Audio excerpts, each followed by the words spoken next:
membrana que tiene esa celda de carga produce un cambio de frecuencia, entonces uno puede leer ese cambio de frecuencia de una cuerda y puede definir cuál es la deformación que experimenta esa membrana, y una vez que se lee cuál es la deformación que experimenta esa membrana, se entra en una tabla que facilita el fabricante y determina cuál es la tensión de lo que está apoyado sobre esa celda de presión.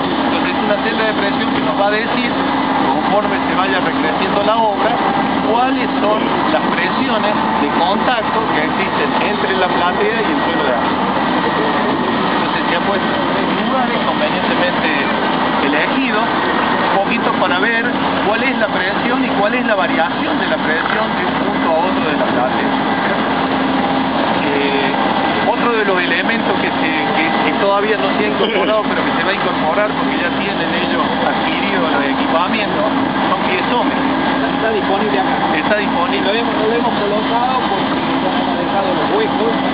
Tenemos que perforar todo el piso todavía para bajar los pisos. Es un elemento muy sensible. Más, es un elemento bastante. En la etapa ahora podrían llegar a deteriorarlo, cortar un cable.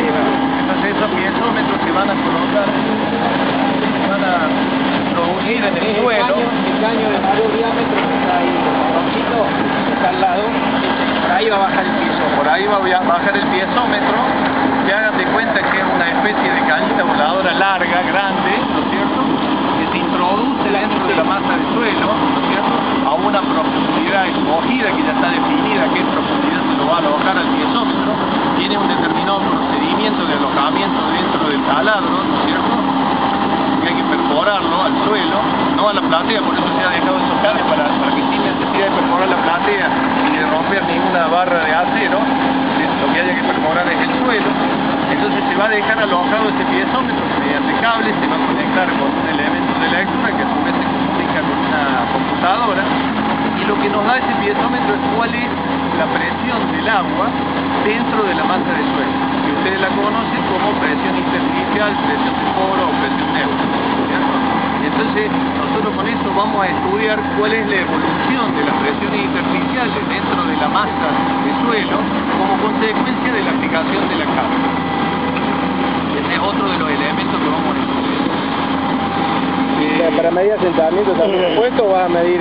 Para medir asentamiento, el sistema de lectura de asentamiento que se decidió es utilizar una red de puntos una vez que esté construida la platea y una vez que esté construida el primer tramo de las columnas, ¿no es cierto? Y en correspondencia con distintos puntos convenientemente elegidos, vamos a medir cuál es el asentamiento que se produce en estos puntos. Para eso vamos a utilizar un nivel de precisión, un nivel óptico automático de precisión, pero con tornillo micrométrico. El tornillo micrométrico permite que la lectura de movimiento que nosotros podamos leer con el nivel sea la décima de milímetro. Entonces, si nosotros leemos la décima de milímetro, el milímetro está garantizado, ¿entiendes?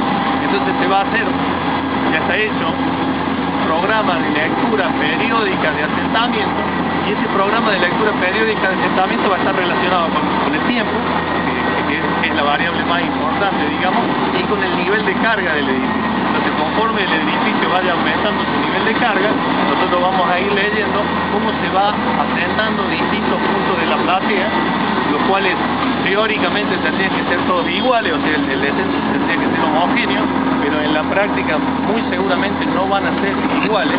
Entonces tenemos que medir con cierta precisión los asentamientos de tal modo y manera de saber cuáles son esas diferencias. Y también pues si vas a poner allá en la otra, ¿no? Exactamente. No solamente vamos a medir los asentamientos que se producen por encima de la platea, sino de puntos que estén cercanos y que estén dentro del cono de influencia de esta gran estructura con respecto a todas las inmediaciones, y todo eso lo vamos a referir a dos puntos remotos que van a estar fijados en bases de hormigón, en hitos fijos, a los cuales vamos a comparar, porque en realidad nosotros comparábamos con un sistema que se está moviendo, en realidad nos movemos con el sistema y no leeríamos nada.